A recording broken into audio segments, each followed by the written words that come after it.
বয়স ৮০ ছুঁই ছুঁই। জীবিকার প্রয়োজনে এখনো দিনমজুরের কাজ করেন। রমজানে অনেকের খরচ বেড়ে গেলেও তার খুব একটা বাড়ে না, কারণ ইফতারি আয়োজন বলতে অন্য দিনের মতো সাধারণ ডাল ভাত। আমরা প্রত্যেক দিনে আমরা না, সব সময় ভালোভাবে করতে না বাবা, দেশমকাল দা কিছু মতো হয়, মানে একটু বেগুনি আনি।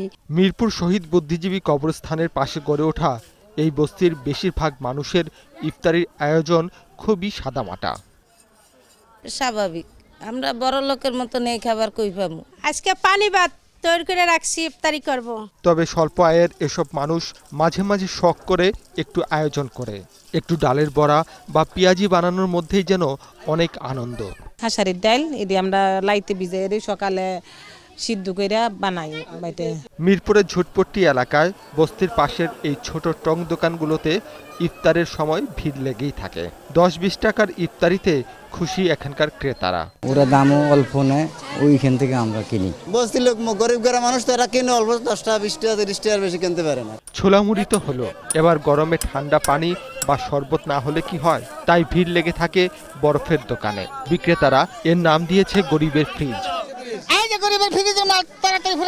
রোজা রমজানের দিন আমরা জীবরা রোজা থাকে, তখন ঠান্ডা পানি চাই, আমাকে তার ফ্রিজ কেনার মতন তৌফিক নাই।